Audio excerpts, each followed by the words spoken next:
Sábado 15 de noviembre a las 17 horas, la Sala de Conferencias y Museo El Gran Engaño presenta El Retorno de Jesús. Hemos mostrado qué hará el falso Cristo. Ahora toca hablar del que será el acontecimiento más importante y vital de la historia, la manifestación del auténtico Mesías.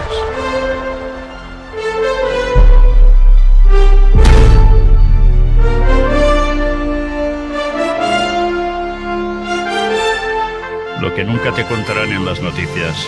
Calle Narcís Blanc 11, Girona. Teléfono 678-642263.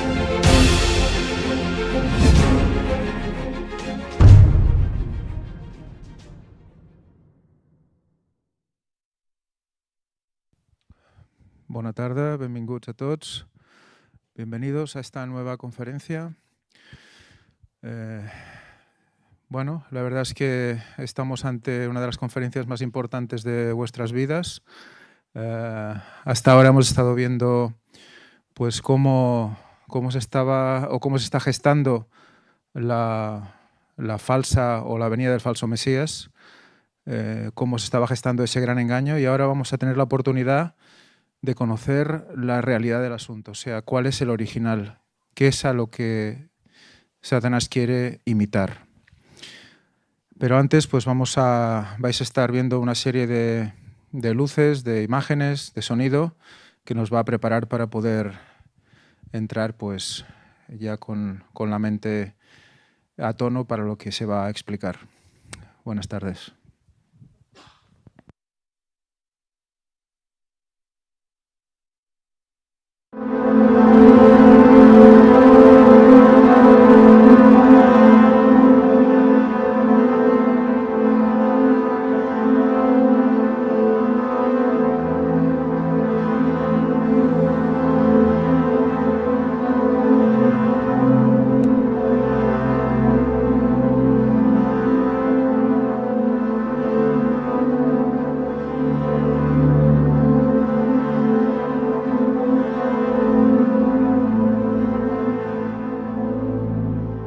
La segunda venida de Cristo, un suceso imponente será, tan grandioso cual nunca fue visto, más glorioso jamás se verá.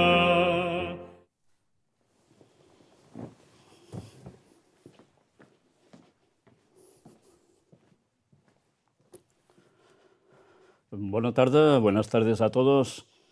El tema de hoy, como ha dicho presentando mi compañero, es el tema más importante que podéis oír en vuestras vidas, porque es el tema que os va a afectar de lleno a todos, querráis o no queráis.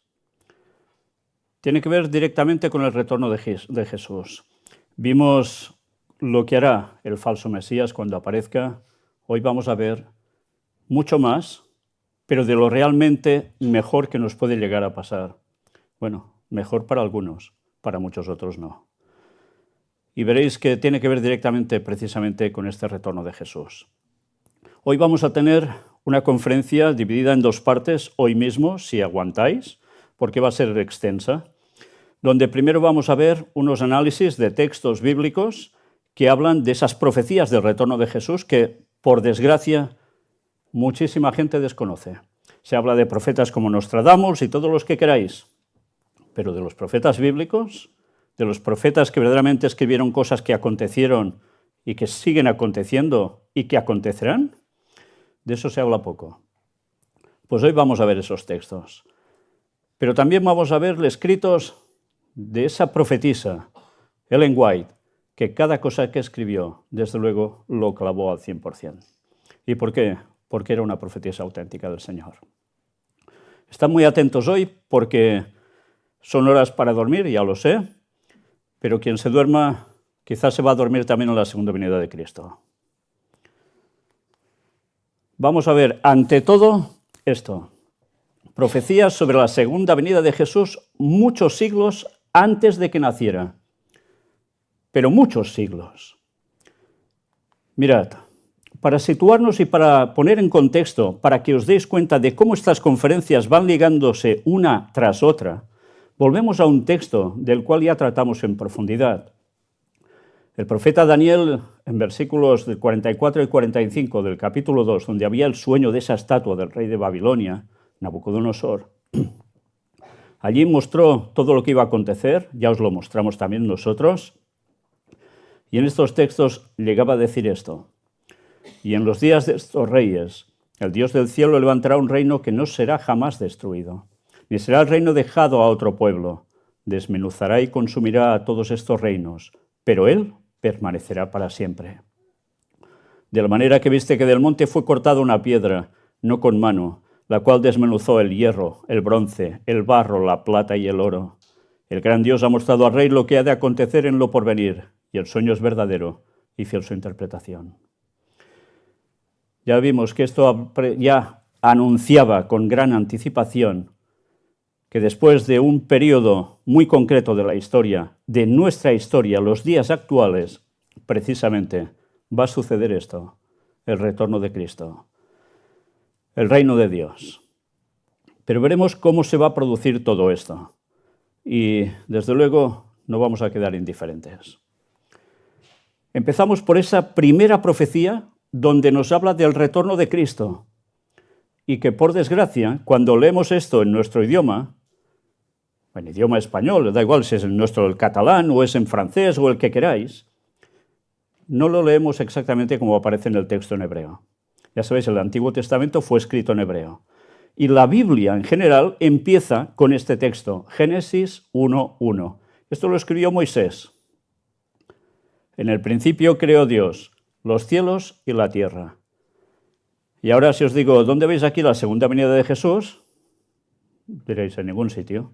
Porque si me decís que lo veis aquí en algún lugar, seré el más alucinado de todos vosotros. Vamos a hacer un análisis y a ver cosas que normalmente no se enseñan. Vamos directamente a este Antiguo Testamento interlineal, hebreo-español, donde aparece el escrito tal como está en hebreo y tal como se ha traducido al idioma español. Aparece así. Tened en cuenta que en hebreo la escritura y la lectura, por tanto, van de derecha a izquierda, totalmente invertido a lo que tenemos nosotros. Por tanto, empezamos leyendo desde la derecha y fijaos las palabras arriba en hebreo, con esas letras, y abajo la traducción del texto, literal. En principio creó Dios. Fijaos que aquí hay dos asteriscos, hay dos letras por encima, no se traduce. Los cielos y después de ese y, que aparecen dos asteriscos más, que son las mismas dos letras que aparecen en los anteriores dos asteriscos. Tampoco se traducen. La tierra, después. ¿Y qué es esto que no se traduce aquí? Vamos por partes. Contad cuántas palabras hay en hebreo. Aparecen 7 palabras. Esto indicaría los 7 días de la semana de la creación. Es el contexto en el cual está este texto. Es el inicio del relato de la creación. 7 palabras. ¿Será eso, 7 días de la semana de la creación? Vamos a ir profundizando porque esto realmente conviene que todos lo sepamos muy, pero que muy bien.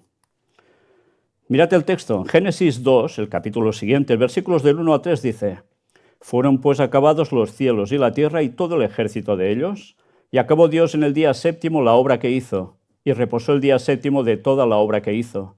Y bendijo Dios al día séptimo y lo santificó, porque en él reposó de toda la obra que había hecho en la creación. Bien, ya sabéis que ese día, el séptimo, era el sábado, el reposo, nuestro sábado, ¿de acuerdo? Ese es el día que el Señor santificó, o sea, que apartó para un uso santo. En este contexto nos damos cuenta que 7 días es lo que duró la creación. Ahora ya sabéis de dónde surge la semana que todos tenemos. 7 días, viene de aquí. Vamos a ver algo más. Aparecen, mirad en rojo, en estas palabras que aparecen en hebreo, que es el texto del principio creó Dios los cielos y la tierra. Mirad que están remarcadas, es siempre la misma letra. Esta es la letra Aleph, cuyo valor numérico es 1 o 1000.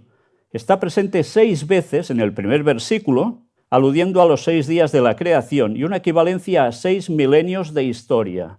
Equivale a 1, equivale también a 1000. Por tanto, aparece 6 veces, 6 por 1 serían 6, por tanto 6 días, pero también si fuera 1000 serían 6 por 1000, 6000. ¿Estamos haciendo bien la equivalencia? Primero de todo, los hebreos no tenían números. ¿Los romanos tenían números? Tampoco. Con las letras tenían su puntuación. En hebreo pasa lo mismo. Una vez conocemos esto, ya empezamos a poder calcular. Por tanto, 6 Aleph puede ser 6 o puede ser 6000. Mirad qué curioso. En el libro de los Salmos, el capítulo 90, versículo 4 dice: porque 1000 años delante de tus ojos son como el día de ayer que pasó y como una de las vigilias de la noche. Nos está haciendo una comparativa, una perspectiva, 1000 años para Dios como el día de ayer. ¿Es el último y único texto que habla de esto? No. Vamos al Nuevo Testamento y aparece en 2 de Pedro, capítulo 3, versículo 8, lo que escribió este apóstol. Mas, oh amados, no ignoréis esto, que para con el Señor un día es como 1000 años y 1000 años como un día. No lo está diciendo como cualquier cosa, nos está diciendo no ignoréis esto. Es una advertencia. Nos dice, estad atentos a esto, no lo menospreciéis, no lo dejéis de lado. Por tanto, vemos que hay una equiparación entre un día y 1000 años. Mírate esto. Hemos visto estas 2 letras con estos 2 asteriscos porque no aparece traducción. ¿Qué quieren decir? Vamos a verlo. ¿Alguien de aquí sabe hebreo? ¿No? Bien. Ampliamos, fijaos bien, aparecen círculos rojos, vamos a la siguiente imagen. Aquí vemos estas 2 letras ampliadas, son 2 letras. Una es la Tau y la otra Aleph. Esto es en hebreo. En griego sería la traducción de omega alfa o alfa y omega. Ya sabéis, la primera letra en el abecedario hebreo es Aleph, la última, ¿cuál es? Tau. Y en griego la primera es alfa y la última es omega. Por tanto, mirad qué explicación tiene que sea alfa y omega. Vamos al libro de Juan en Apocalipsis. Y al inicio de ese capítulo, en el versículo 8, nos dice, hablando Jesús, comunicándole al profeta, yo soy el alfa y la omega, principio y fin, dice el Señor, el que es y que era y que ha de venir, el Todopoderoso. ¿Qué está anunciando este texto? Está anunciando que es, que era, en tiempos pasados, y que ha de venir.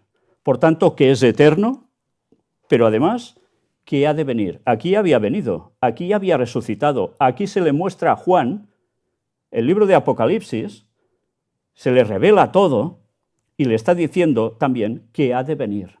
Por tanto, está hablando de su segunda venida. Y esto, por desgracia, hay mucha gente que habla del libro de Apocalipsis y solo ve desgracias y no se da cuenta que es un mensaje de una esperanza impresionante en que Jesús va a volver. Y es Dios. Veamos algo más con detalle. Si tuviésemos que traducir todo esto, vemos el texto de nuevo. En el principio creó Dios, Jesús, ¿sí? ¿Lo digo bien? Los cielos y Jesús la tierra. ¿Es esto lo que dice el texto? Mirad, en principio creó Dios, viene el asterisco, hemos visto que es alfa y omega, por tanto, ¿qué es? Jesús, Dios es Jesús es Dios, los cielos y Jesús, la tierra. Esto es impresionante. Nos está diciendo que Jesús es el creador, primero de todo, pero es que no aparece traducido en nuestros idiomas. ¿Y por qué aparece precisamente en estos lugares? Vamos a ver todo ello. En el 4º día de la creación aparece el sol. Hay un texto que nos dice que Cristo es el sol de justicia. En la creación aparece en el día 4. Está remarcado aquí en amarillo para que veáis las 2 letras en cuestión. Mirad si no, Génesis 1 del 14 al 19. Dijo luego Dios, Haya lumbreras en la expansión de los cielos para separar el día de la noche, y sirvan de señales para las estaciones, para días y años, y sean por lumbreras en la expansión de los cielos para alumbrar sobre la tierra. Y fue así. E hizo Dios las dos grandes lumbreras, la lumbrera mayor para que señorease en el día, y la lumbrera menor para que señorease en la noche. Hizo también las estrellas, lo que en otros lados dice los ejércitos. Y las puso Dios en la expansión de los cielos para alumbrar sobre la tierra, y para señorear en el día y en la noche, y para separar la luz de las tinieblas.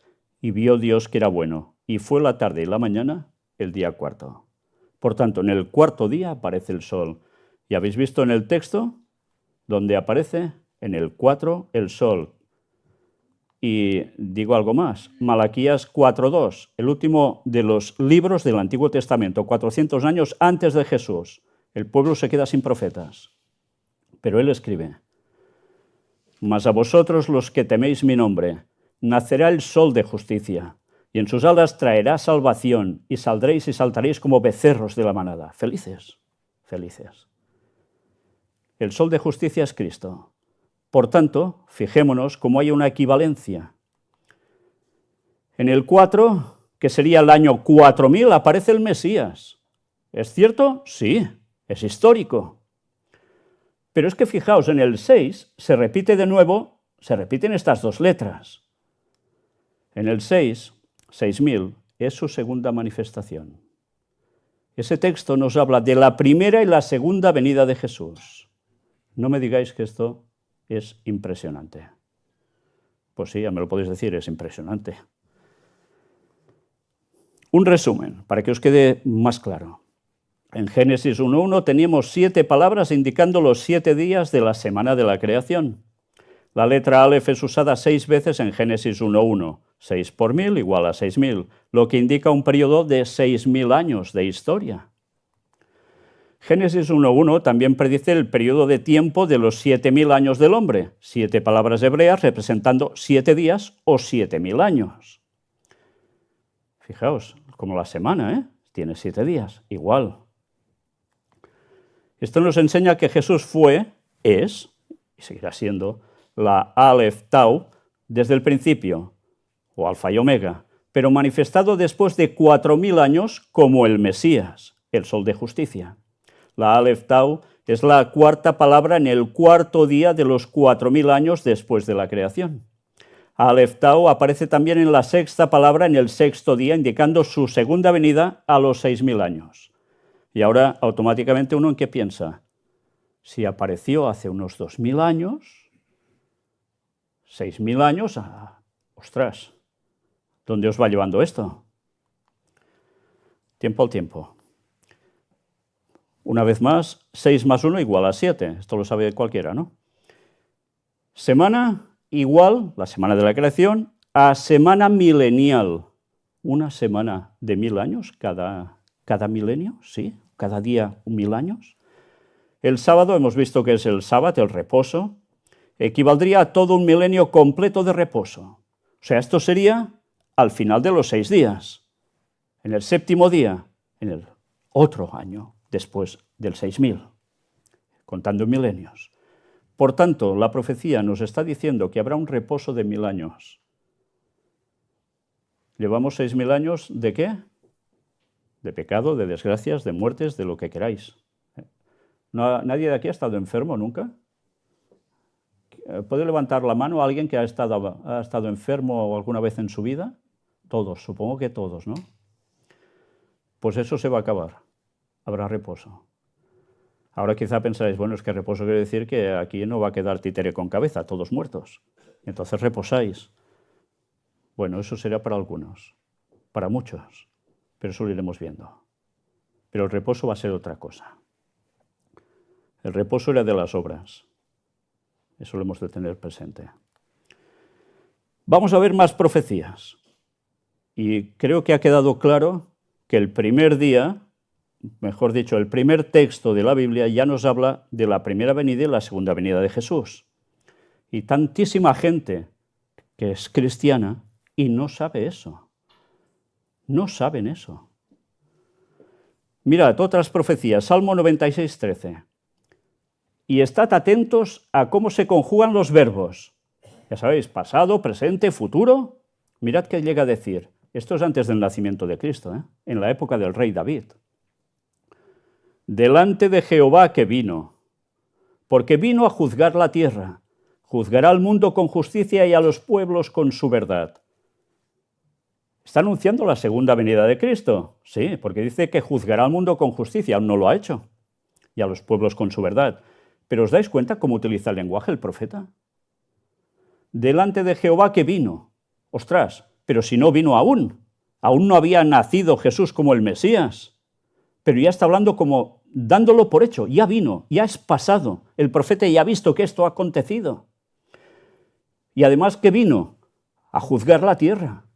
Ya es un hecho. Esto ya está hecho. Es impresionante. El juego del tiempo para el profeta. Ya no hay tiempo.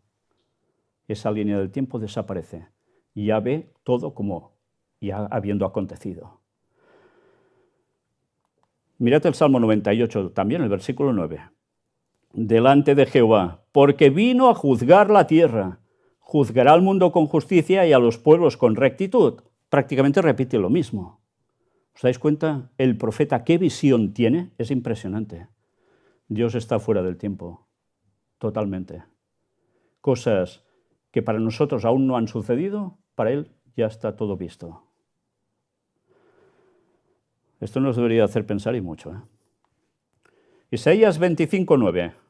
Y se dirá en aquel día, he aquí, este es nuestro Dios, le hemos esperado y nos salvará.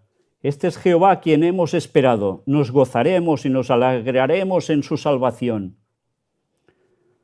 Esto en la primera venida de Jesús como Mesías lo hicieron 4. Esto hace referencia a la segunda venida de Jesús, cuando ya habrá una cierta situación que después veremos que hará exclamar al pueblo de Dios que por fin ha llegado a quien esperaban y los va a salvar. Mirad esto también. Zacarías 13, versículo 6. Este texto es súper interesante.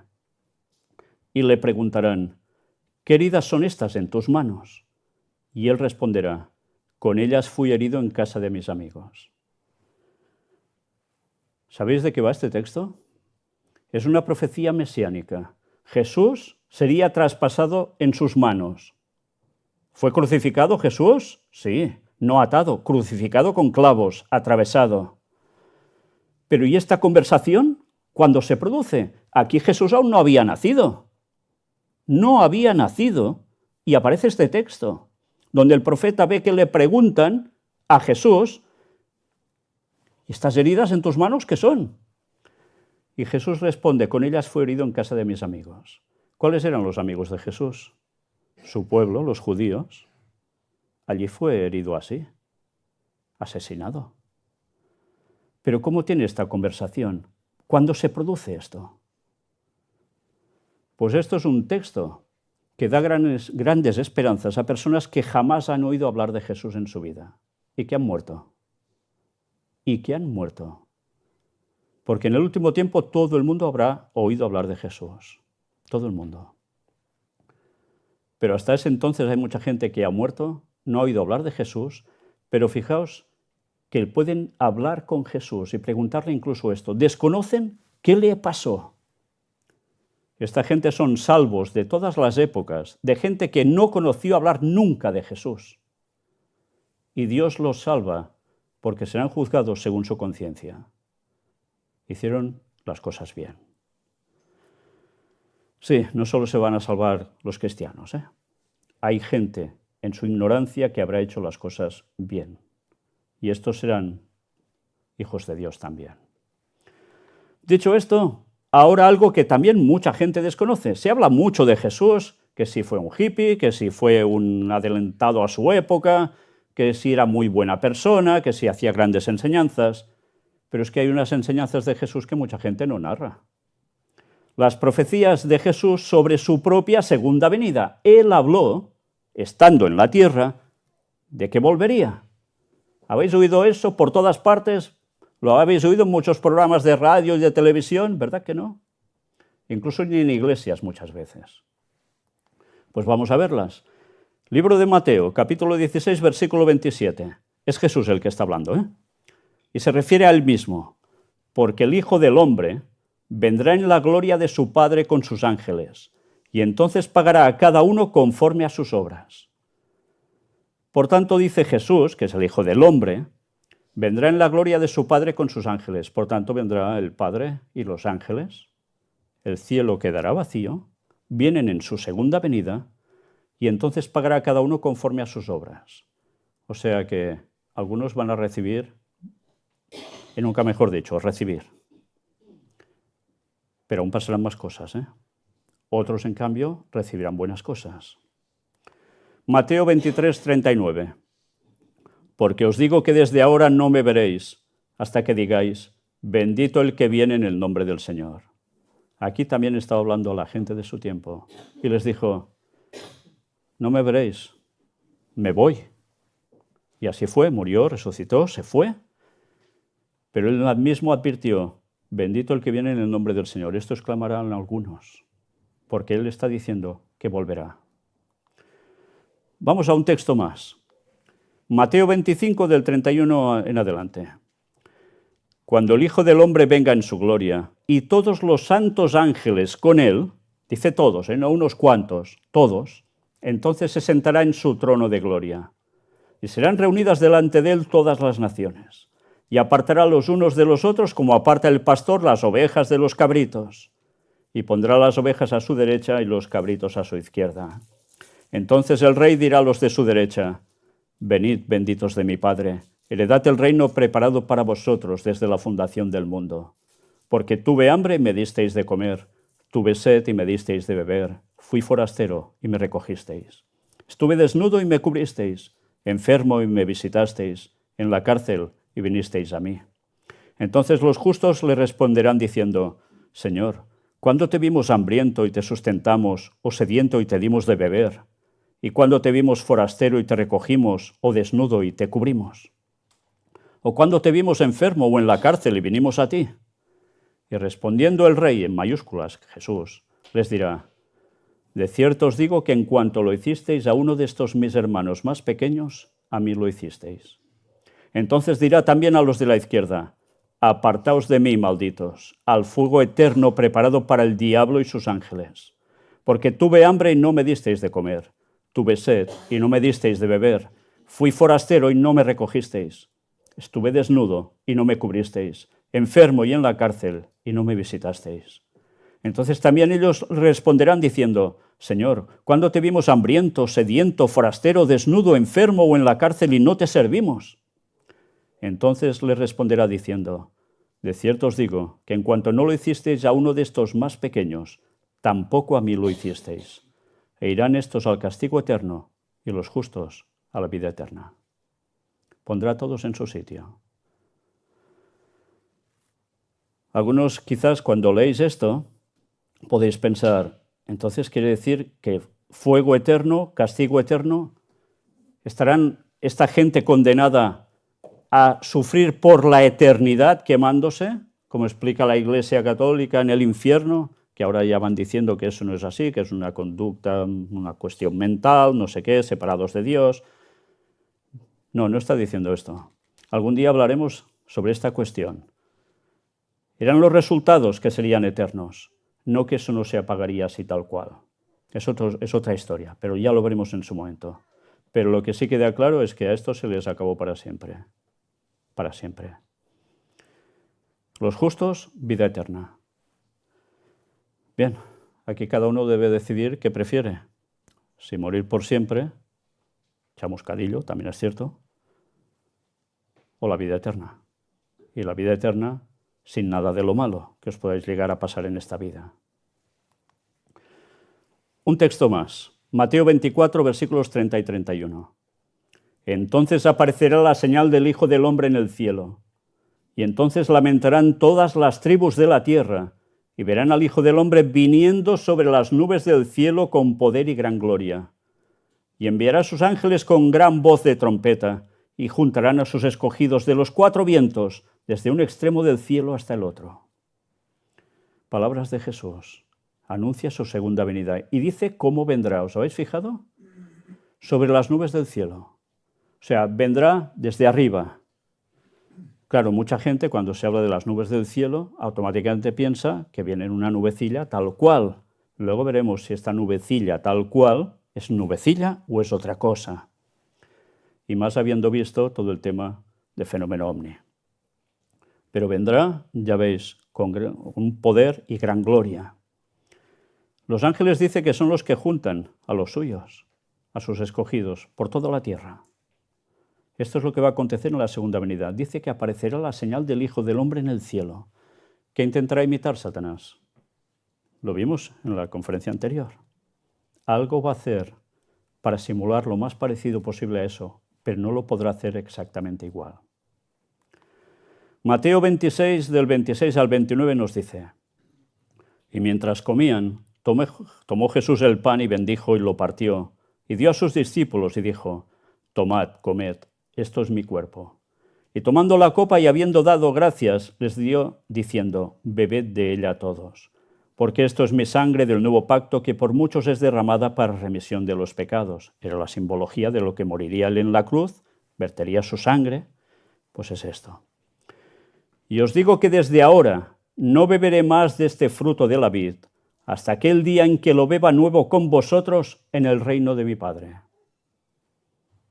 Sí, por tanto, en algún momento en el reino del Padre, esto va a acontecer. Y esto es a través de su segunda venida. En Mateo 26 también, del 57 en adelante, nos dice: los que prendieron a Jesús le llevaron al sumo sacerdote Caifás, a donde estaban reunidos los escribas y los ancianos. Mas Pedro les seguía de lejos hasta el patio del sumo sacerdote, y entrando se sentó con los alguaciles para ver el fin. Y los principales sacerdotes y los ancianos y todo el concilio buscaban falso testimonio contra Jesús para entregarle a la muerte. Y no lo hallaron, aunque muchos testigos falsos se presentaban, pero al fin vinieron 2 testigos falsos que dijeron: este dijo: puedo derribar el templo de Dios y en 3 días reedificarlo. Y levantándose el sumo sacerdote le dijo: ¿no respondes nada? ¿Qué testifican estos contra ti? Mas Jesús callaba. Entonces el sumo sacerdote le dijo: te conjuro por el Dios viviente que nos digas si eres tú el Cristo, el Hijo de Dios. Y Jesús le dijo: tú lo has dicho. Y además os digo que desde ahora veréis al Hijo del Hombre sentado a la diestra del poder de Dios y viniendo en las nubes del cielo. Fijaos cómo les está anunciando a todos los que estaban haciendo ese juicio ilegal contra Cristo, que Él volvería. Entonces el sumo sacerdote rasgó sus vestiduras diciendo: ha blasfemado, ¿qué más necesidad tenemos de testigos? He aquí ahora mismo habéis oído su blasfemia. ¿Qué os parece? Y respondiendo ellos dijeron: es reo de muerte. Entonces le escupieron en el rostro y le dieron de puñetazos, y otros le abofeteaban diciendo: profetízanos, Cristo, ¿quién es el que te golpeó? Vaya escena, ¿eh? Vaya escena. Alguien que nunca había hecho mal a nadie, que había sanado y resucitado gente, que solo había predicado todo lo mejor, e hicieron esto con él. Pero él tenía claro que era el Hijo de Dios. No decía nada, pero cuando lo hacen por conjuro, él dice que es el Hijo de Dios, es Dios, tal como hemos visto en Génesis 1:1. Mucha gente no habla de todo esto, ¿eh? No dicen nada de que Jesús no paró de profetizar que volvería. Sí, por tanto, quiere decir que Jesús no era solo un gran maestro ascendido, ni ninguna tontería de estas. Jesús era Dios, y lo dijo él mismo. Mateo 28, del 18 al 20. Y Jesús se acercó y les habló diciendo: toda potestad me es dada en el cielo y en la tierra. Por tanto, id y haced discípulos a todas las naciones, bautizándolos en el nombre del Padre y del Hijo y del Espíritu Santo, enseñándoles que guarden todas las cosas que os he mandado. Y he aquí yo estoy con vosotros todos los días hasta el fin del mundo. Amén. Bueno, aquí Jesús ya había resucitado. Antes de irse los llama a sus discípulos para que vayan a predicar por todas partes, que bauticen en el nombre del Padre, del Hijo y del Espíritu Santo, que guarden todo lo que Él ha enseñado. ¿Y qué más? Y les promete que estará todos los días con ellos hasta el fin del mundo. Habrá un fin del mundo, lo dice Jesús. ¿Y cuándo se produce eso? En su segunda venida. Juan 14, del 1 al 3. No se turbe vuestro corazón. ¿Creéis en Dios? Creed también en mí. En la casa de mi Padre muchas moradas hay. Si así no fuera, yo os lo hubiera dicho. Voy pues a preparar lugar para vosotros. Y si me fuere y os preparare el lugar, vendré otra vez y os tomaré a mí mismo para que donde yo estoy, vosotros también estéis. ¿Qué está anunciando aquí? Que vendría a buscar a su pueblo y que lo llevaría donde Él está ahora, en el cielo, donde hay moradas preparadas para los que van a ser salvos de todos los tiempos y los que recogen su segunda venida. Es su promesa, ¿eh? Pero ahora vamos a ver cómo los ángeles también profetizaron sobre el retorno de Cristo. Mirad, Hechos 1, Jesús ya se va, asciende, y del 9 al 11 nos dice: y habiendo dicho estas cosas, viéndolo ellos, fue alzado, y le recibió una nube que le ocultó de sus ojos. Fijaos, de nuevo aparece la nube, ¿eh? Y estando ellos con los ojos puestos en el cielo, entre tanto que él se iba, y aquí se pusieron junto a ellos dos varones con vestiduras blancas, los cuales también les dijeron: varones Galileos, ¿por qué estáis mirando al cielo? Este mismo Jesús, que ha sido tomado de vosotros al cielo, así vendrá como le habéis visto ir al cielo. ¿Sabéis? Con solo este texto, esa denominación llamada Testigos de Jehová, que dicen que Cristo apareció y que vino a nivel espiritual, ya hace muchos años, 1914, que se tenía que ver con los ojos del entendimiento. Señores, esto es falso. El texto dice que así como lo veis que se va, así lo veis que volverá. Esto es visual, es físico. No hay más historias que valgan. Por tanto, Jesús aún no ha vuelto por segunda vez. Por tanto, cuando venga Jesús, ¿lo vamos a ver o no lo vamos a ver? Si estamos vivos, sin duda. Profecías de los apóstoles sobre la segunda venida de Jesús. También está en el Nuevo Testamento. El apóstol Pablo escribe en Hebreos capítulo 9, versículo 28. Así también Cristo fue ofrecido una sola vez para llevar los pecados de muchos, y aparecerá por segunda vez sin relación con el pecado para salvar a los que le esperan. Vaya, el apóstol Pablo también era claro, ¿eh? Pero ¿os habéis fijado? Dice que Cristo fue ofrecido una sola vez, o sea, muerto en la cruz, para llevar los pecados de muchos. Ahora, si hay algún católico entre nosotros, por favor, que lea bien este texto. Porque, ¿sabéis lo que es la Eucaristía? La misa, la hostia, el vino, que se hace cada misa. En cada misa se hace eso. Ellos mismos dicen que cada vez se sacrifica a Cristo. Pues señores, eso es lo que quizás quisieran hacer. Volverlo a sacrificar si aparecía. Porque ya no hace falta hacer esto. Una sola vez para llevar los pecados de muchos. No hace falta que Cristo vuelva a morir. No hace falta sacrificarlo. Y encima, decir que eso, la transubstanciación, que la hostia se convierte verdaderamente en el cuerpo de Cristo y ese vino en su sangre, que se lo comen y se lo beben. Vaya panorama, ¿eh? Es una simbología, no un hecho. Por más pruebas que digan que tienen en análisis que se han hecho, que esto se ha convertido verdaderamente en cuerpo y en sangre, etcétera, etcétera. Recordad, habrá milagros engañosos. No penséis en otra cosa que en eso. La palabra de Dios no se puede contradecir. Es siempre igual en todas partes. Tened esto presente. Pero Jesús dice que volverá, sí, y los apóstoles también, y los ángeles, y vendrá a salvar a los que le esperan.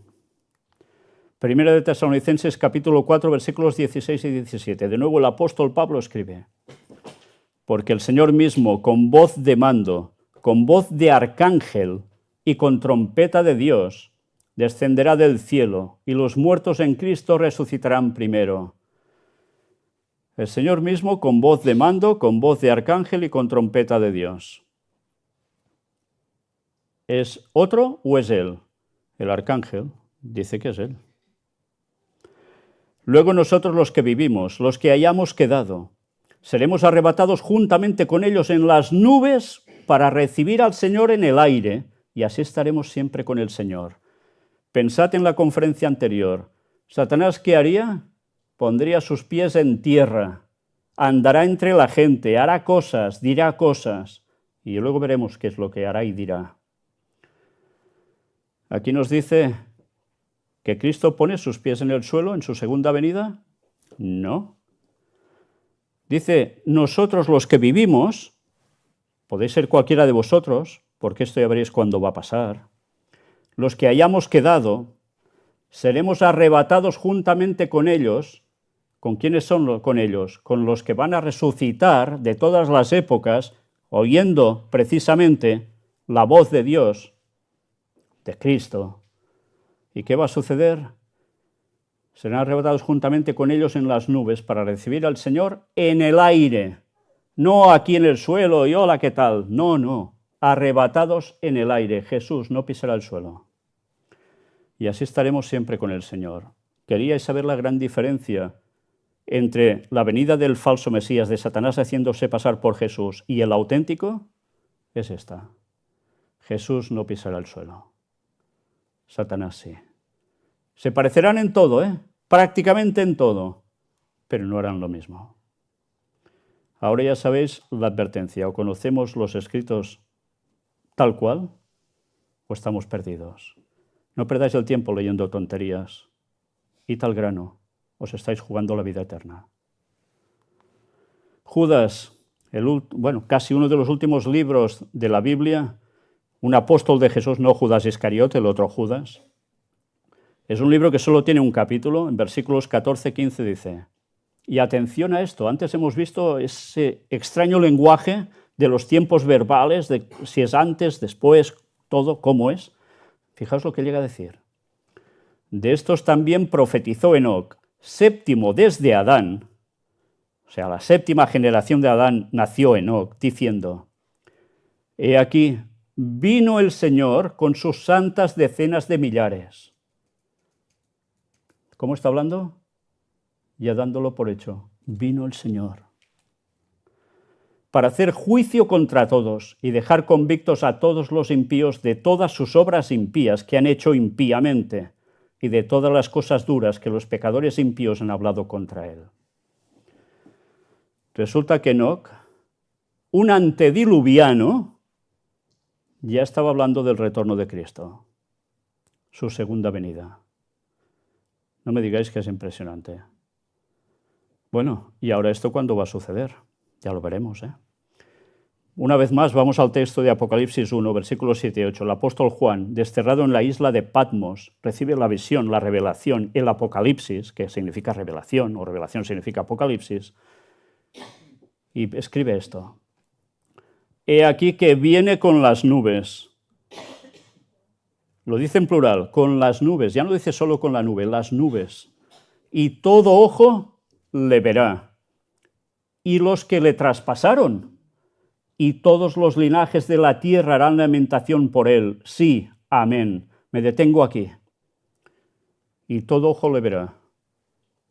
Todo ojo le verá. No hay historias que valgan. Esto es literal. Y los que le traspasaron. ¿Quiénes fueron los que le traspasaron? Hemos visto antes, cuando está siendo juzgado ilegalmente. Y cuando lo están crucificando también en la cruz. Estos le traspasaron. ¿Recordáis también que hay alguien con la lanza que después aún termina de traspasarlo? Pues estos van a resucitar y lo verán. Es impresionante. Habrá una resurrección contada de pocas personas que participaron del juicio y la condena absoluta sobre Cristo, que Dios los va a levantar también para que vean que Él era Cristo, era Dios. Y lo asesinaron. Ya os podéis imaginar que les va a pasar solo resucitar y ver eso, Caerán fulminados de nuevo. y dice Jesús: yo soy el alfa y la omega, principio y fin, dice el Señor, el que es y que era y que ha de venir, el Todopoderoso. Aquí Cristo ya había resucitado, se le presenta en Patmos, en visión al profeta, y dice que es, o sea que sigue estando, era, ya vino, y mucho más antes, como creador, y que ha de venir, le está diciendo volveré. Sí, en una película sonó una famosa frase, ¿verdad? El volveré. Pues esto en el fondo ya lo dijo Jesús. Y es el Todopoderoso, es Dios. Bien, si alguno tiene dudas de que no hay profecías bíblicas que hablen de la segunda venida de Jesús, pues aquí tenéis un montón, ¿eh? Pero ahora vamos a la parte dura. Sí, a la parte dura. Es muy bonito ver que Jesús regresa. Para algunos. Para otros no. Pero a su vez van a suceder cosas antes de que Él regrese. Pensad que habrá venido Satanás haciéndose pasar por el Mesías antes, ¿eh? Y estará en la tierra. Bueno, vamos a un texto porque Jesús ya advertía. Mateo 10, versículos 22 y 23. Y seréis aborrecidos de todos por causa de mi nombre. Mas el que persevere hasta el fin, éste será salvo. Cuando os persigan en esta ciudad, huid a la otra, porque de cierto os digo que no acabaréis de recorrer todas las ciudades de Israel antes que venga el Hijo del Hombre. ¿Sabéis? Este texto es usado evidentemente porque cuando Jesús se fue, los cristianos aún permanecían en esos lugares. Tuvieron persecución, se tuvieron que esparcir. Pero fijaos, dice, no acabaréis de recorrer todas las ciudades de Israel antes que venga el Hijo del Hombre. ¿Sucedió en los tiempos de los apóstoles que Jesús volvió? No. Esto es una profecía que se va a volver a repetir, pero con todas sus secuelas y consecuencias. Va a suceder lo mismo, persecución por seguir a Jesús, el auténtico, no el falso. Y en consecuencia habrá persecución, huida. ¿Y entonces qué sucederá? Antes de que se recorran todo, Jesús volverá. Es impresionante, ¿eh? Dicho esto, pues ahora vamos a los escritos de la profetisa Ellen White. Mirad que aparece en este escrito de la Review Evangelical, una revista adventista, hace muchos años, ya veis, 17 de agosto de 1897. Ahora ya iremos mostrando citas, donde nos hace la descripción de todo esto. Disfrazado de ángel de luz, Satanás recorrerá la tierra haciendo milagros. Con hermoso lenguaje expresará tiernos sentimientos y realizará buenas acciones. Cristo será personificado. Pero en un punto habrá una marcada diferencia. Satanás instará a la gente a apartarse de la ley de Dios. No obstante, la falsificación será tan perfecta que engañará, si fuere posible, aún a los escogidos, para ser salvos. Cabezas coronadas, está hablando de reyes, presidentes, gobernadores en elevada posición, todos se postrarán ante sus falsas teorías. Todos los dirigentes mundiales, sean reyes, sean príncipes, presidentes, gobernantes, lo que queráis, van a caer de cuatro patas en el gran engaño de Satanás. ¿Os habéis fijado también que dice, ¿qué hará Satanás? Instará a la gente a apartarse de la ley de Dios. ¿Cómo lo hará? Recordad, ya lo vimos, se impondrá el domingo como día de reposo para todo el mundo. Y él dirá que él ha cambiado la ley y ha puesto el domingo como día de reposo y no el sábado. Y los que sigan guardando el sábado van a tener los más graves problemas, porque el sábado, y ya lo vimos, es el sello de Dios para su pueblo. El domingo no. Bien, pues cuando esto sucede, ahora vamos a ir viendo qué más pasa. En el conflicto de los siglos, ese libro que tenéis allí, que siempre digo que podéis cogerlo y leerlo tranquilamente y quedároslo y compartirlo tanto como podáis, aparece esto. Los que honran la ley de Dios serán considerados como la causa de las terribles convulsiones de la naturaleza. Fijaos lo que dice, terribles convulsiones de la naturaleza. ¿Qué está pasando en la actualidad? Desgracias naturales, dicen, por todas partes. De las luchas y carnicerías entre los hombres, o sea, luchas y carnicerías que son guerras, contiendas, asesinatos, cosas que están llenando la tierra de espanto.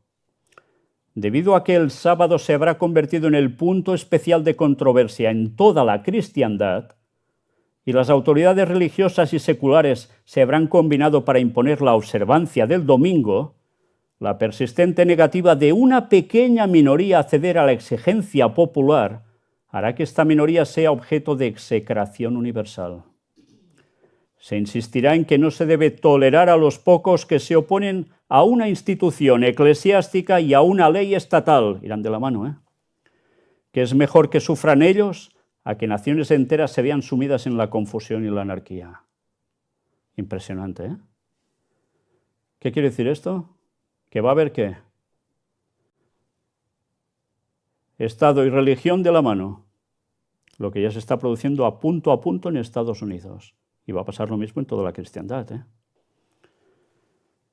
Se impondrá el domingo como día de reposo. Por cierto, hemos hablado de terribles convulsiones de la naturaleza. ¿Sabéis que se está haciendo ahora la COP30 en Brasil?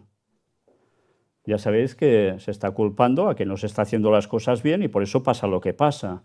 No hablan en ningún momento de armas geofísicas que son capaces de alterar el clima y provocar terremotos, como ya mostramos hace muchos años en conferencia, en reportajes. Pero están pasando cosas. Y más que pasarán. Unas, evidentemente, Dios las permite que sucedan. Todas las permite que sucedan, claro. Si no lo permitiera, no pasarían. Pero unas son causadas por el propio hombre expresamente. Y ahora esto está sirviendo, ¿sabéis para qué? Para un ecumenismo. Solo puedo deciros que en la COP30 que está siendo ahora en Brasil, muchísimas religiones están allí, donde hacen caso de lo que dice la ONU y el Papa, que van de la mano, para que se junten todos para el bien común del planeta. Y se van a juntar a los jesuitas, que son los que están orquestando este nuevo orden mundial. Por desgracia, la Iglesia Adventista, a través de ADRA, su agencia para ayudar a los necesitados, también se ha unido con ellos. Noticia de hoy mismo. Bueno, pues a través de esto ya mostramos cómo en la encíclica Laudato Si del Papa Francisco se decía que habría que poner el domingo como día de reposo para solucionar los problemas del mundo, a todos los niveles. Las cosas no están pasando porque sí. Bueno, por tanto habrá confusión, habrá anarquía, naciones enteras sumidas en todo esto, pero el pueblo de Dios será una execración universal. ¿Qué quiere decir eso? Pues ya lo podéis imaginar, ¿no? Lo peor del mundo considerado por ellos. ¿Se quedarán quietos? Digo, los que los acusen, ¿se quedarán quietos? En Testimonios para los Ministros se recogen estos escritos de Lenguay que llega a decir esto. Agentes satánicos que proceden de abajo han inspirado a los hombres a unirse en una confederación del mal para complicar la situación del pueblo de Dios, persiguiéndolo y causándole grandes sufrimientos. Ya vimos que esa confederación del mal también abarcaba sociedades secretas, y vaya sociedades secretas, unidos al papado, unidos al protestantismo apóstata que se ha apartado de la verdad, esa triple unión, pues todos estos irán contra los que mantengan la verdad hasta el final, y todos movidos por agentes satánicos. El mundo entero será incitado a la enemistad contra los adventistas del séptimo día. Y ahora os acabo de decir cómo puede ser si los adventistas del séptimo día, a través de su organización ADRE de ayuda humanitaria, se ha unido también con jesuitas y demás, para salvar al mundo por el bien común. ¿Por qué? Bueno, porque hubo una infiltración de jesuitas y de sociedades secretas que los han ido apartando, y por eso nosotros siempre decimos, y os lo digo claramente, somos Iglesia Cristiana, Ministerio el Cuarto Ángel, pero nos seguimos considerando los adventistas de antes, no de los de ahora. Los adventistas a nivel general habrán pactado con Roma, como ya han hecho. Por eso le dieron una medalla de oro al Papa ya en 1970. Dicho esto, sigamos, y lo digo con gran dolor. pero habrá adventistas de verdad del séptimo día, porque ellos no rendirán pleitesía al papado, honrando el domingo, la institución de este poder anticristiano. Es el propósito de Satanás hacer que sean extirpados de la tierra, a fin de que nadie pueda impugnar su supremacía en el mundo. Por tanto, ¿conocéis esa famosa frase, a por ellos o? Aquí la conocemos muy bien esa frase en Cataluña. Bien, pues eso lo van a conocer muy bien todos los cristianos dentro de poco. En el conflicto de los siglos aparece esto. Cuando el decreto promulgado por los diversos príncipes y dignatarios de la cristiandad contra los que observan los mandamientos suspenda la protección y las garantías del gobierno y los abandone a los que tratan de aniquilarlos, el pueblo de Dios huirá de las ciudades y de los pueblos y se unirá en grupos para vivir en los lugares más desiertos y solitarios. Se tendrán que esconder. Muchos encontrarán refugio en puntos de difícil acceso en las montañas, como los cristianos de los valles del Piamonte, los valdenses, conocidos como valdenses, de los cuales nosotros hemos presentado programas enteros. Convertirán los lugares elevados de la tierra en santuarios suyos y darán gracias a Dios por las fortalezas de rocas. Isaías 33, 16. Una vez más, las altas montañas, las fortalezas de rocas van a ser el refugio del pueblo de Dios como en la época de la Edad Media, cuando eran perseguidos por el papado a muerte.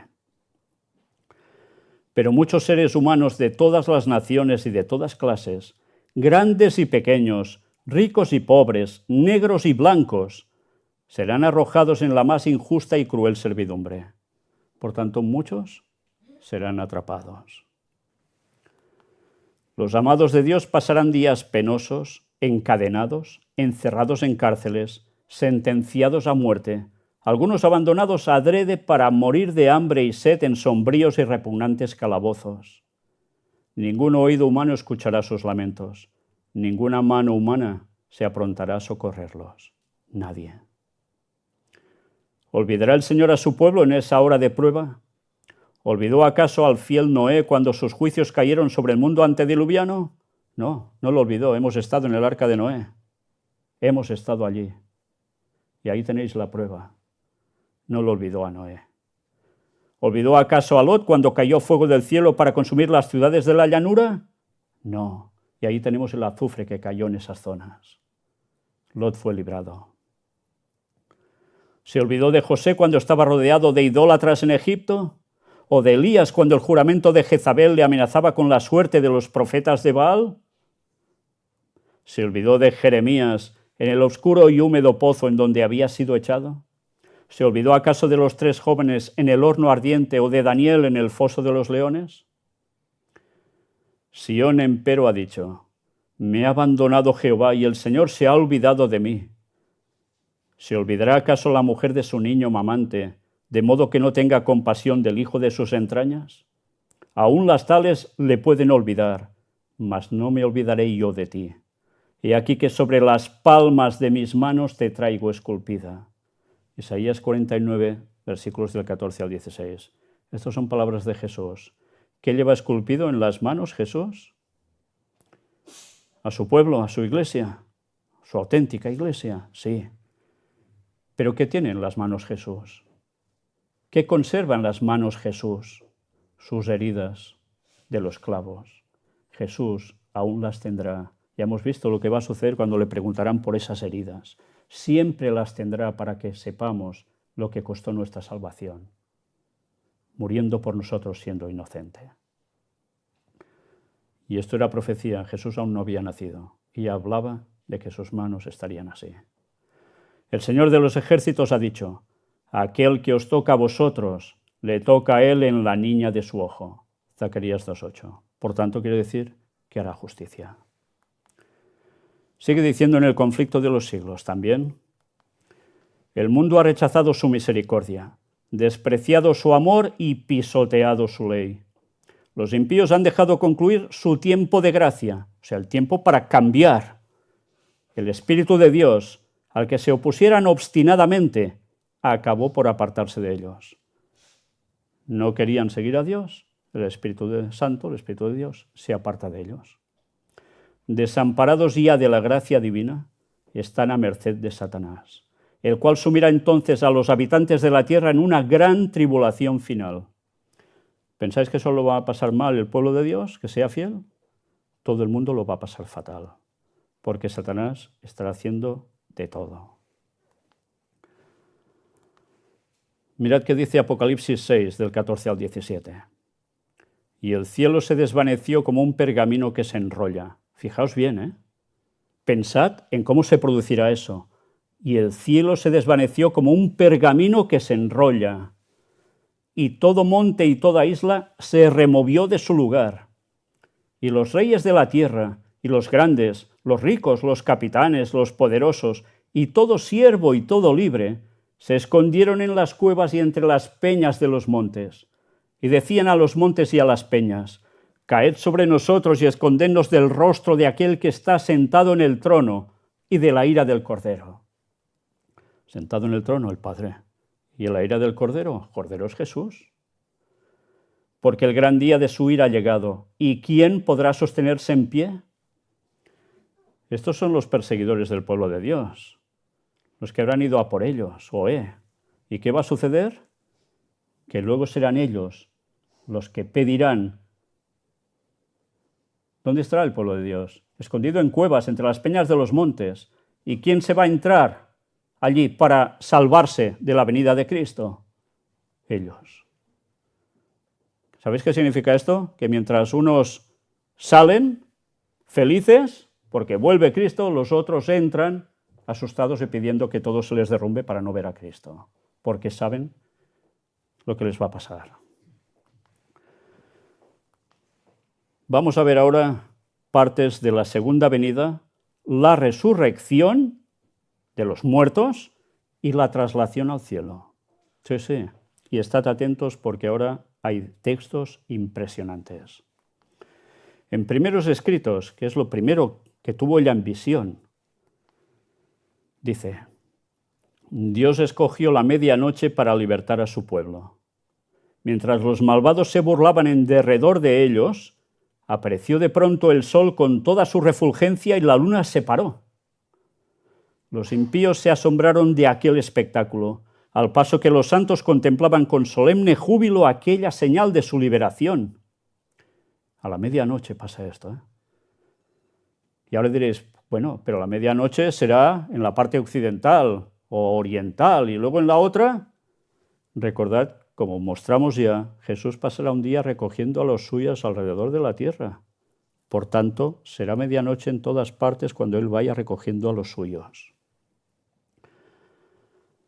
En rápida sucesión se produjeron señales y prodigios. Todo parecía haberse desquiciado. Cesaron de fluir los ríos. Aparecieron densas y tenebrosas nubes que entrechocaban unas con otras. Pero había un claro de persistente esplendor, de donde salía la voz de Dios, como el sonido de muchas aguas estremeciendo los cielos y la tierra. Sobrevino un tremendo terremoto.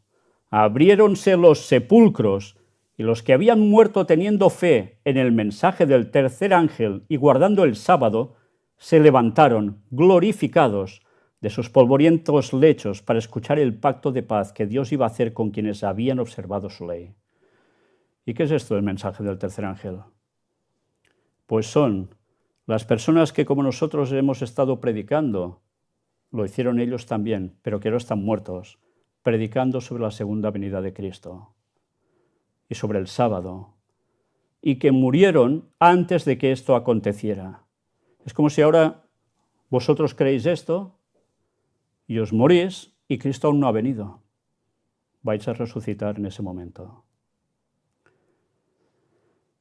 El firmamento se abría y cerraba en violenta conmoción.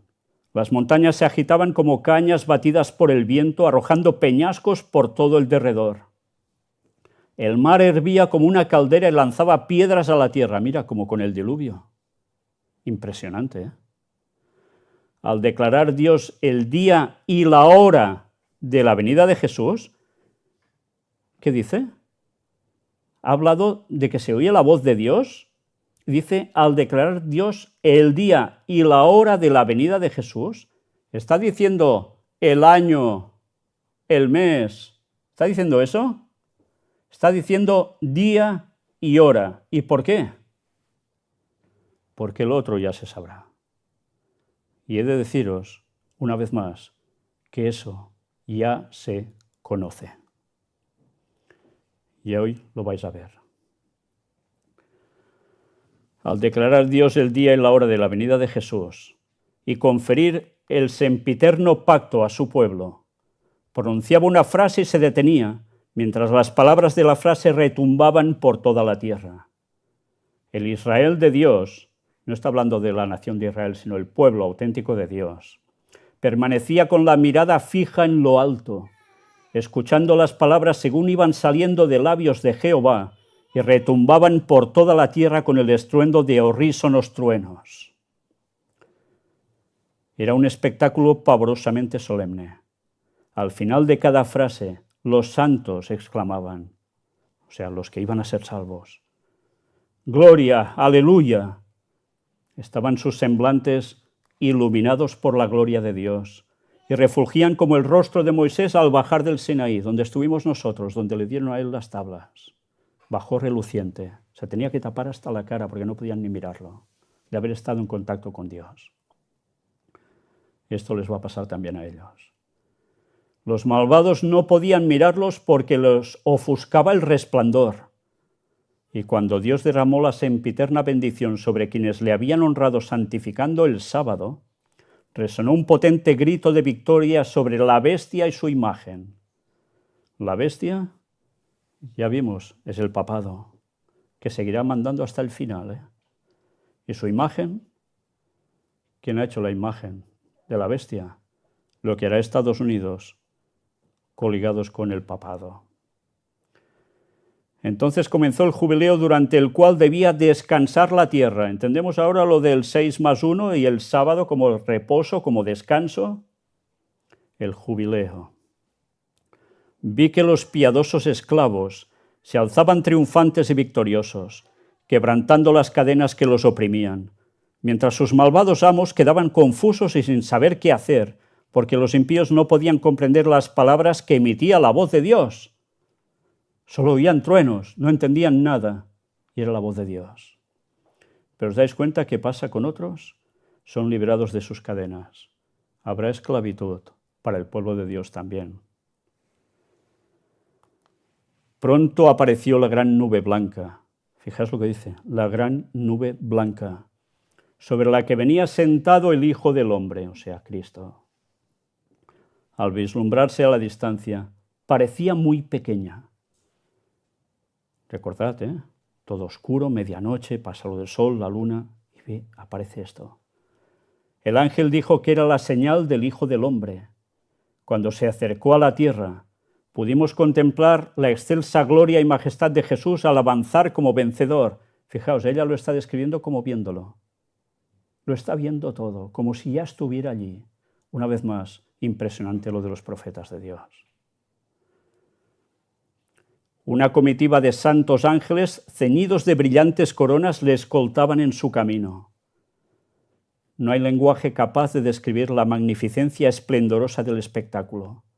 Se iba acercando la viviente nube de insuperable gloria y majestad, y pudimos contemplar claramente la hermosa persona de Jesús. No llevaba corona de espinas, sino que ceñía su frente santa una corona de gloria. Sobre sus vestidos y muslo aparecía escrito el título de Rey de Reyes y Señor de Señores. Su aspecto era tan brillante como el sol de mediodía, sus ojos como llama de fuego y sus pies parecían de fino bronce. ¿Os acordáis que Satanás va a imitar esto? Impresionante, ¿eh? Resonaba su voz como un concierto armónico de instrumentos músicos. La tierra temblaba delante de él, los cielos se apartaron como arrollado pergamino, y las montañas e islas se descuajaron de su asiento. Y los reyes de la tierra, y los grandes, los ricos, los capitanes, los poderosos, y todo siervo y todo libre, se escondieron en las cuevas y entre las peñas de los montes, y decían a los montes y a las peñas: Caed sobre nosotros y escondednos del rostro de aquel que está sentado sobre el trono y de la ira del Cordero, porque el gran día de su ira ha llegado, ¿y quién podrá sostenerse en pie? Los que poco antes hubieran exterminado de la tierra a los fieles hijos de Dios, presenciaban ahora la gloria de Dios que sobre estos reposaba. Y en medio de su terror, los impíos oían las voces de los santos que en gozosas estrofas decían: «He aquí, este es nuestro Dios, le hemos esperado y nos salvará». El texto que habíamos leído antes en el Antiguo Testamento. La tierra se estremeció violentamente cuando la voz del Hijo de Dios llamó a los santos que dormían, o sea, a los muertos, quienes respondieron a la evocación y resurgieron revestidos de gloriosa inmortalidad, exclamando: «Victoria, victoria sobre la muerte y el sepulcro. ¿Dónde está, oh muerte, tu aguijón? ¿Dónde, oh sepulcro, tu victoria?». Es un texto bíblico. Entonces los santos vivientes, o sea, los que no habrán muerto, que estarán vivos cuando Cristo vuelva, y los resucitados elevaron sus voces en un prolongado grito de triunfo. Aquellos cuerpos que habían bajado a la tumba con los estigmas de la enfermedad y la muerte, resucitaron inmortalmente sanos y vigorosos. Los santos vivientes fueron transmutados en un momento, en un abrir y cerrar de ojos, o sea, un parpadeo, y arrebatados con los salidos del sepulcro, fueron todos juntos a encontrar a su Señor en Jerusalén, en el aire. Oh, cuán glorioso encuentro fue ese. Fijaos que ya está hablando como si ya hubiese sucedido, ¿eh? Ya lo ha visto, ha estado allí. Los amigos separados por la muerte volvieron a unirse para no separarse más. ¿Tenéis parientes muertos que habéis querido mucho? Prácticamente todos, ¿no? O amigos que habéis querido mucho y están muertos. ¿No tenéis ganas de que sean salvos y estar de nuevo con ellos? Pero para estar unidos y no separarse más. Atención ahora a esto. A cada lado del carro de nubes había alas y debajo ruedas vivientes. Señores, lo que los textos describen como nubes, y ya está diciendo que es algo que se mueve, algo donde van precisamente Cristo, los ángeles, y irá también su pueblo. Nubes, carro, alas. Y debajo ruedas vivientes. ¿Vais viendo a qué se parece todo esto? Una rueda dentro de otra rueda, como dice Ezequiel, ¿eh? ¿Y qué intenta imitar Satanás? Lo mismo, con sus fenómenos ovni y demás. Pero no llegará a la punta del talón, no, ni mucho menos. Pero ya hemos visto que Satanás también tiene su tecnología, porque de algún sitio la sacó. Al girar las ruedas exclamaban «Santo», y al batir las alas gritaban «Santo». La comitiva de santos ángeles que rodeaba la nube, exclamaba «Santo, santo, santo, Señor Dios omnipotente». Los santos que estaban en la nube exclamaban «Gloria, aleluya», y el carro de nubes subía hacia la santa ciudad, la Nueva Jerusalén, la que está en el cielo, la que descenderá después. Eso lo veremos en otro momento. Pero son las moradas que decía que Jesús iba a preparar para los suyos. Son las moradas donde antes vivían, ¿sabéis quién? Alguien que en esos momentos se llamaba Lucifer, que después pasó a ser Satanás, el adversario, y que fue arrojado del cielo él con sus ángeles caídos. Esos lugares son los que vamos a ocupar nosotros. Y mirad qué nos dice ahora. Antes de entrar en ella, se ordenaron los santos en un cuadrado perfecto con Jesús en el centro. Sobresalía de cabeza y hombros por encima de los santos y de los ángeles, de modo que todos los del cuadro podían ver su majestuosa figura y amable continente. Sigue diciéndonos en el conflicto de los siglos. Los justos vivos son mudados en un momento, en un abrir de ojo. A la voz de Dios fueron glorificados. Ahora son hechos inmortales y juntamente con los santos resucitados son arrebatados para recibir a Cristo su Señor en los aires. Los ángeles juntarán sus escogidos de los cuatro vientos, de un cabo del cielo hasta el otro. ¿Cómo vamos a subir hasta esta nube, este carro de Dios? Los ángeles nos van a llevar hacia arriba. Y que eran recogerlos de los cuatro vientos, de un lugar hasta el otro, de todo el mundo. Santos ángeles llevan niñitos a los brazos de sus madres. Hay madres aquí que han perdido sus hijos, ¿verdad? Que han muerto de pequeñitos. Pues esos niños van a resucitar y van a ser entregados a sus madres. ¿Sabéis lo que significa esto para una madre que ha perdido a sus niñitos? He de adelantaros algo también, algo que es duro, pero que Dios hará por misericordia. Y es que antes, un poco antes de la venida de Jesús, antes de que suceda esta enorme persecución contra el pueblo de Dios, los ancianos y los niñitos van a ser llevados al descanso. Dios hará que perezcan, que mueran, no como un castigo, sino porque no podrían aguantar todo lo que se viene. Y los va a reservar en el sueño de la muerte para resucitarlos y poder ser salvos y haberse ahorrado toda esa penuria. Y además imaginaos a los que tienen una edad mediana, si tuviesen que ir cargando con los niñitos, con los ancianos, sería imposible, no quedaría ni uno, ni uno. Es misericordia de Dios. Pero hay que prepararse para ese momento también. Hay que prepararse, padres. Amigos, a quienes la muerte tenía separados desde largo tiempo, se reúnen para no separarse más y con cantos de alegría suben juntos a la ciudad de Dios. He de deciros que hay alguna otra cita de ella donde habla que los ángeles también llevan sus carros. Sí, no es solo la gran nube blanca, hay más a su alrededor. Cuando dice los ángeles alrededor de la nube, porque van también en algo. En cada lado del carro nebuloso hay alas, y debajo de ellas ruedas vivientes. Y mientras el carro asciende, las ruedas gritan santo, y las alas al moverse gritan santo.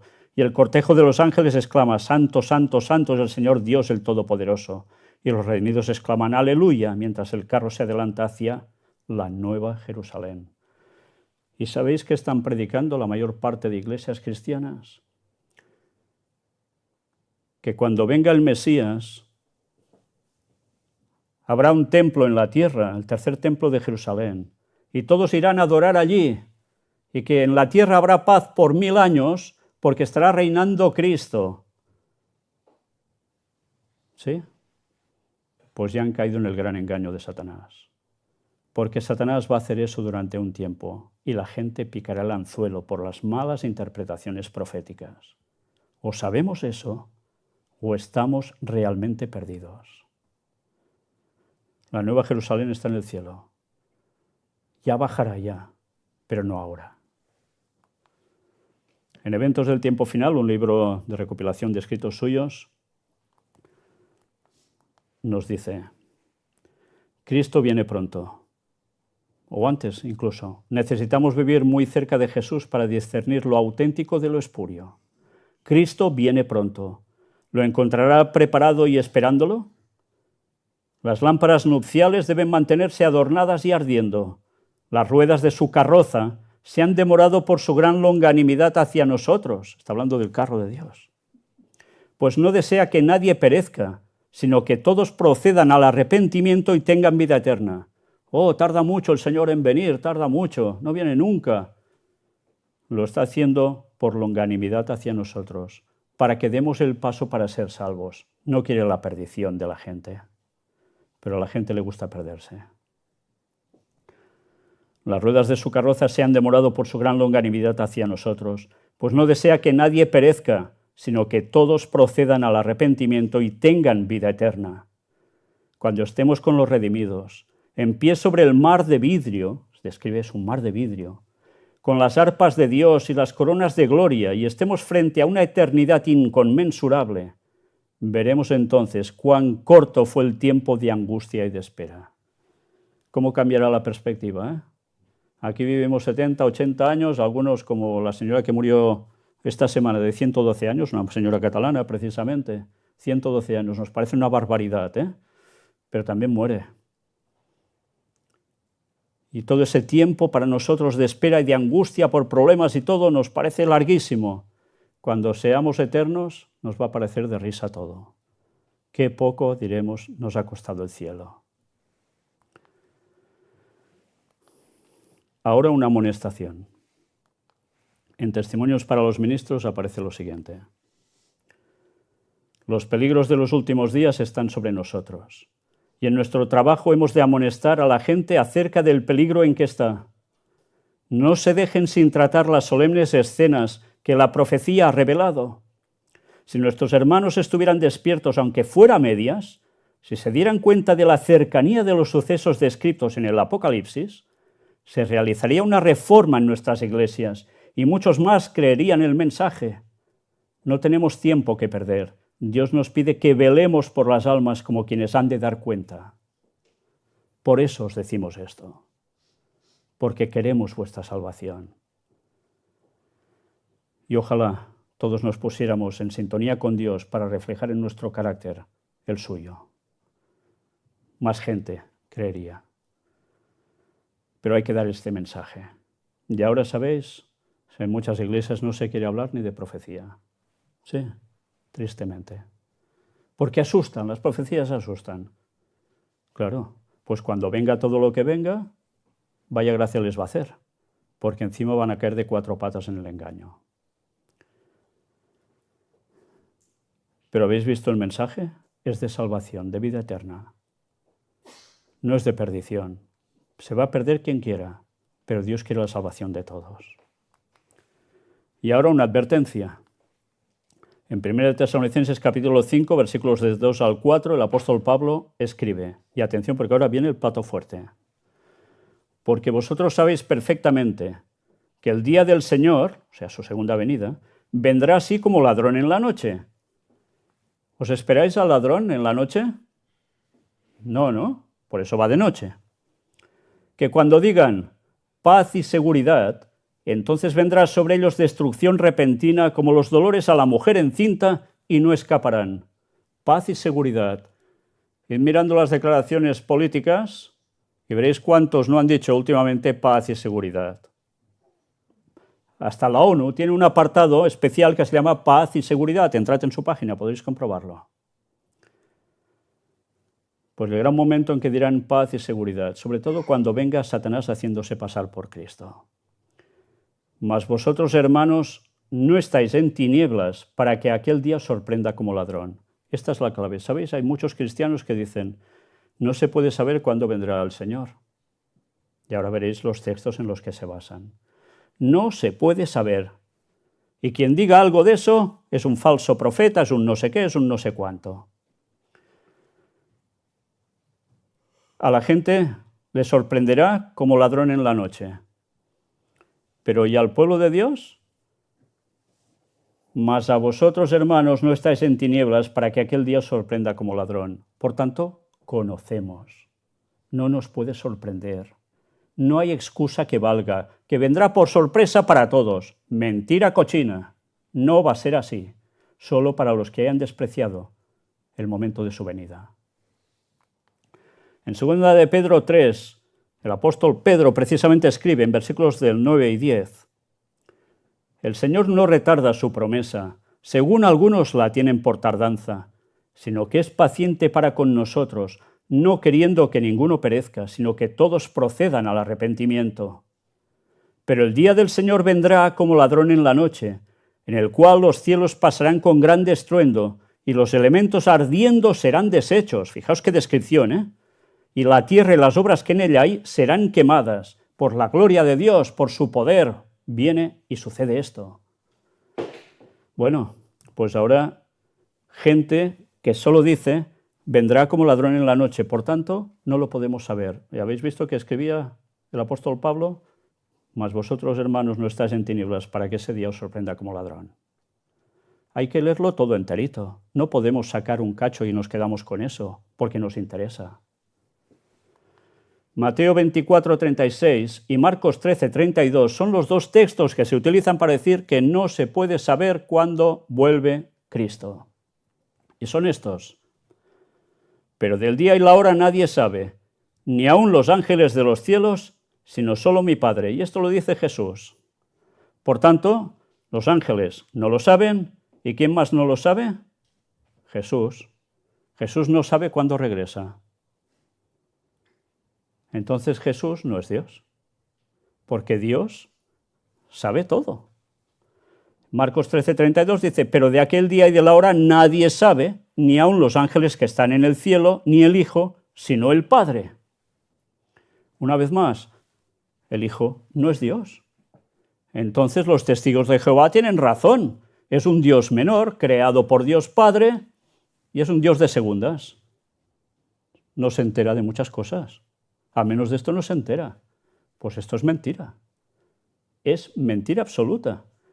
Pero si en Génesis 1:1 nos dice que Él es Jesús, Dios Jesús, que aparece en el 4000 y en el 6000, ¿cómo no va a saber cuándo vuelve? Es Dios, es que la lógica es aplastante. Entonces esto, pero si aquí nos lo dice claramente que no. Vamos a ver algo más. Ahora os quedaréis descansados de aquí un rato, El conflicto de los siglos. Ella dice, aunque nadie sepa el día ni la hora de su venida, se nos exhorta y se requiere de nosotros que sepamos cuándo está cerca. Se requiere eso de nosotros, que investiguemos cuándo está cerca. Se nos enseña además que menospreciar su aviso y negarse a averiguar cuándo su advenimiento esté cercano será tan fatal para nosotros como lo fue para los que viviendo en días de Noé no supieron cuándo vendría el diluvio. ¿Y no lo sabían cuándo vendría el diluvio? Vaya que sí. Si Noé dice que 120 años y viene el diluvio, los advirtió. ¿Lo sabían? Lo sabían, pero no querían aceptarlo. Esta es la gran diferencia. ¿Y ahora? El aviso está hecho, Ahora veremos la solución a todo este entresijo de estos dos textos que parecen contradecir lo que estamos diciendo. La traducción correcta del pasaje ofrece una mejor solución. Sí, porque esto va de traducciones, señores. La palabra que veis aquí literalmente es conocer o saber. Aquel día, la hora, nadie sabe. Conocer o saber, usada en este pasaje. Pero de aquel día y de la hora nadie, y veis la palabra en cuestión, sabe. Aquí parece tener la conjugación hebrea ifil. ¿Qué es esto? Que en los verbos que denotan acción, hace que la acción, sea la que sea, pase a otro. Por lo cual, esa palabra que significa propiamente saber, utilizado en el sentido de la conjugación ifil, significa hacer saber a otro, declarar o mostrar. Por tanto, ¿qué nos está diciendo? ¿Qué dice realmente ese texto? Y esto está apoyado por James White también, el esposo de la profetisa Ellen White. Por desgracia, muchos adventistas eso se lo saltan a la torera, que son los que deberían conocer esto de hace muchísimos años. Mirad, ¿queréis ver la traducción entonces precisa? Pues es esta que veis aquí, que una versión inglesa antigua llegaba a decir, parecía así. En cuanto a este día y la hora, nadie lo da a conocer. No dice nadie lo sabe, sino nadie lo da a conocer. Ni siquiera los ángeles que están en el cielo, ellos no lo dicen. Ni siquiera el Hijo, Jesús lo sabe y no lo dice. Eso está reservado, sino solo el Padre. El Padre es el que anunciará el día y la hora. Pero los ángeles y Jesús lo conocen, pero no lo dicen porque eso lo dirá el Padre. ¿Cómo cambia la traducción del texto? Y ahora, hemos sido advertidos para ¿qué hemos de hacer? Buscar ese tiempo. Porque si no, estamos perdidos. ¿De verdad nos interesa saber cuándo viene Jesús? Cuando todas las profecías se han cumplido prácticamente ya todas, queda muy poco. Y toda la Biblia, toda la palabra de Dios es verdad y está más que demostrado arqueológicamente incluso. Bueno, pues ahora vamos a ver el año de la segunda venida de Jesús. Ya lo dijimos una vez o dos, no lo sé. Ahora lo veremos con detalle. En el conflicto de los siglos aparece esta cita de Ellen White, comprobada históricamente. en una profecía de Daniel, ella dice: a la mitad de la semana hará cesar el sacrificio y la ofrenda. Está hablando de lo que haría el Mesías. Esto lo escribe el profeta Daniel. En el año 31 de Jesucristo, de la era cristiana, para que me entendáis, según el calendario gregoriano, en el año 31, 3 años y medio después de su bautismo, nuestro Señor fue crucificado. ¿Cuándo muere Jesús en la cruz? En el año 33, como muchas personas creen, porque vivió 33 años y medio. Creen que en el año 33 de nuestra era murió Cristo. No, hay un error, por decirlo suavemente, quizás malintencionado, y eso ya lo presenté hace muchos años, en los cuales el calendario gregoriano está alterado, porque el año 0 no existió. Y Jesús no nació precisamente en ese ficticio año 0. Jesús nació antes de eso. Luego lo veremos con más claridad. En el año 31, 3 años y medio después de su bautismo, nuestro Señor fue crucificado. Con el gran sacrificio ofrecido en el Calvario, terminó aquel sistema de ofrendas, sacrificios, que durante 4000 años había prefigurado al Cordero de Dios. Ya sabéis, sacrificaban al Cordero como símbolo de que aparecería el Mesías, siendo inocente, derramando su sangre para que ellos fueran salvos. Le pasaban los pecados a ese Cordero, simbolizando que debería dolerles mucho cada vez que pecaban, porque moriría Cristo por ellos para ser salvos. Cuando Cristo muere en la cruz, eso cesa. ¿Y cuántos años pasaron en ese año 31? 4000 años desde el primer sacrificio. Desde el primer sacrificio de Adán y Eva, porque pecaron. Y fue el primer sacrificio que ellos tuvieron que hacer. Pensar que por su culpa moriría Cristo, su propio creador. Es impresionante. El tipo se encontró con el antitipo y todos los sacrificios y oblaciones del sistema ceremonial debían cesar. Y ahora, una vez más, los judíos que quieren levantar el tercer templo de Jerusalén y el papado que apoya todo eso por detrás, y Donald Trump y protestantes y demás, allí se volverán a hacer sacrificios. Es lo que quieren también. Estarán asesinando animales porque sí. Todo para servir a Satanás. El Mesías ya vino y volverá. Ya no hace falta hacer sacrificios, pero ellos despreciaron la primera venida de Jesús. Por tanto, en el año 31 pasan 4000 años.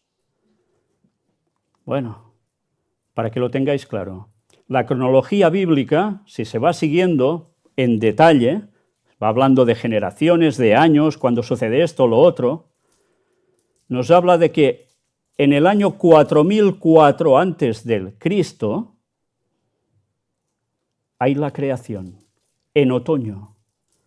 Pasan 4000 años y en otoño del año 4, entre el 4 y el 3, antes de Cristo, para que me entendáis en el calendario gregoriano, nace Cristo, nace Jesús, el Mesías. Pasan exactamente 4000 años. Pero esto no es todo. Para poner y entrar en detalles, esto normalmente no se cuenta. Primavera del año 3970 a.C. Es la entrada del pecado en Edén, 33 años y medio después de la creación. Sí, no se crean y al mismo día, ¡pam!, ya pecan, no. Pasan 33 años y medio.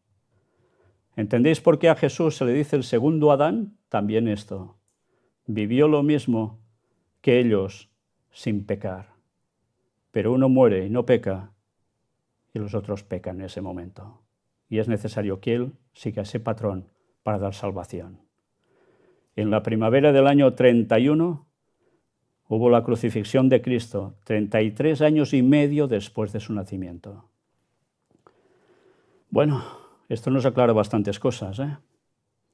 Estamos hablando de 4000 años hasta este momento.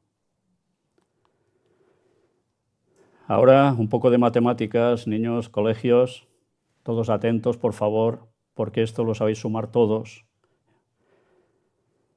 Si han pasado 4000 años desde la entrada del pecado, en el año 31, en la crucifixión de Cristo, se cumplen. Si son 6000 años de historia, Hemos de sumar 2000 años. ¿Dónde nos lleva esto? ¿Qué año? 2031 es el año de la segunda venida de Jesús. ¿En qué año estamos ahora? Estamos finalizando 2025. Y habrá un año antes de plagas. Y 3 años y medio antes habrá la ley dominical, la que se impondrá. ¿Para qué? Para que se pisotee la santa ley de Dios, incluido el sábado. Y empezarán los problemas graves para el pueblo de Dios. Si alguien duda de esto, o está muy mal de matemáticas, o es que la verdad le importa un bledo y no se quiere mojar. Pero esto es rotundamente aplastante. Y si sabéis esto, debéis decirlo a los demás, porque si no, la sangre de ellos caerá sobre vosotros. Es duro lo que os estoy diciendo, ¿verdad? Pero es salvación o perdición, no hay juego medio. Para tener más detalles, por si os ha llamado algo la atención, aquí tenéis toda la cronología, para que lo veáis claro. Pero fijaos que son 6000 años y además 6 meses. ¿Por qué? Porque hay una fiesta que tienen los judíos que precisamente sucede entre septiembre y octubre de cada año. Y es la fiesta de los tabernáculos. La fiesta que ellos hacen una cosa muy especial, montan unas cabañitas con ciertos elementos de ramas y de palma y unas cosas parecidas a limones, etcétera, etcétera, y pasan los días allí dentro. Incluso preparan un lugar para que se siente alguien que dice que será Elías, que habrá vuelto.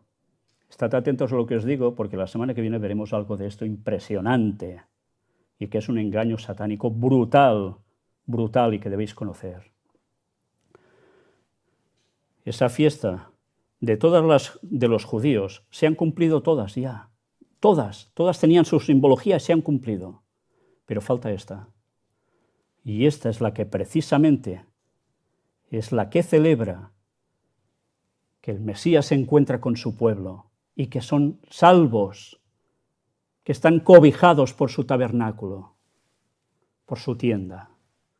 Es la única que falta. Y eso va a suceder precisamente en 2031, entre septiembre y octubre. Sabemos que además Jesús regresará en sábado a salvar a su pueblo. Sí, hay textos que así lo aclaran y no os lo muestro aquí, pero eso lo he mostrado en conferencias anteriores en otros lugares. Pero no sabemos el día y la hora. No lo sabemos. Y la voz de Dios, Padre, es la que lo va a anunciar. Y la gente oirá burrubum, pero el pueblo de Dios entenderá día y hora. Y serán felices y gritarán aleluya porque viene su liberación.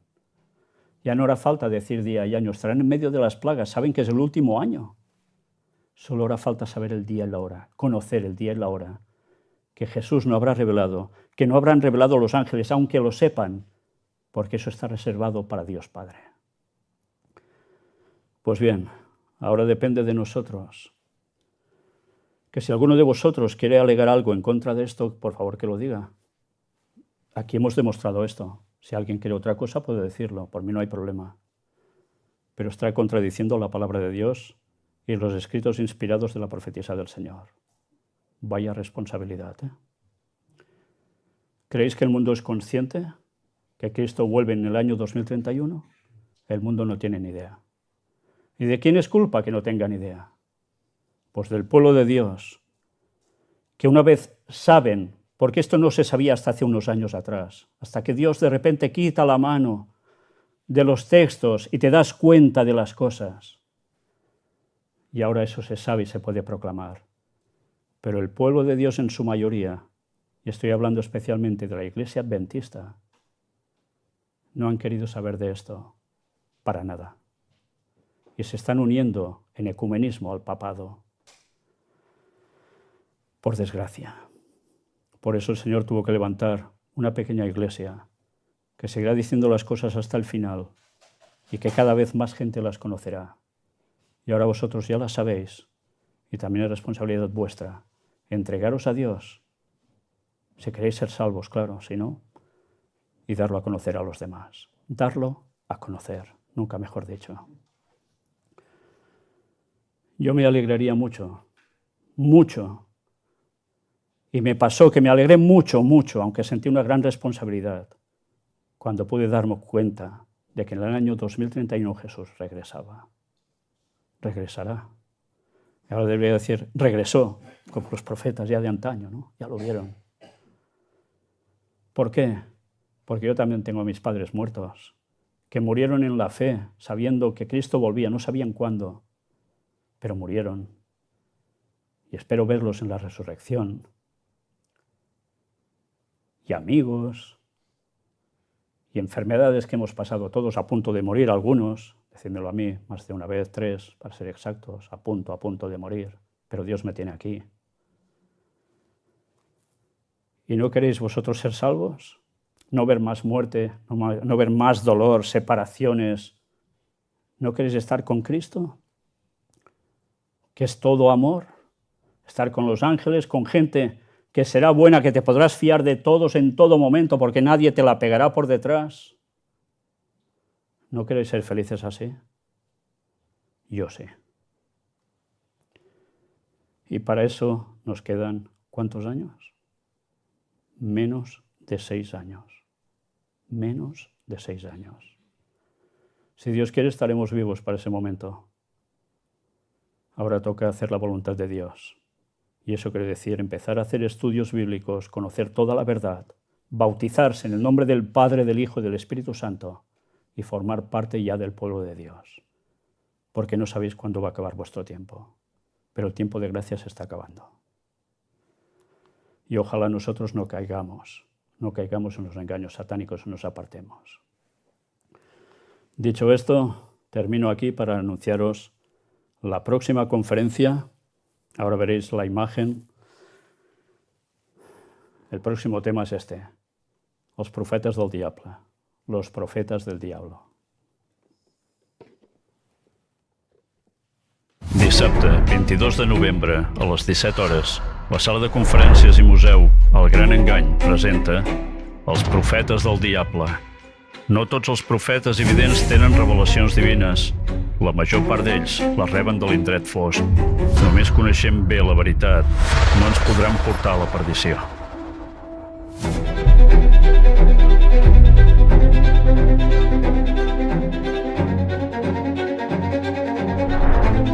El que mai t'explicaran a les notícies. Carrer Narcís Blanc, 11, Girona. Telèfon 678 64 22 63.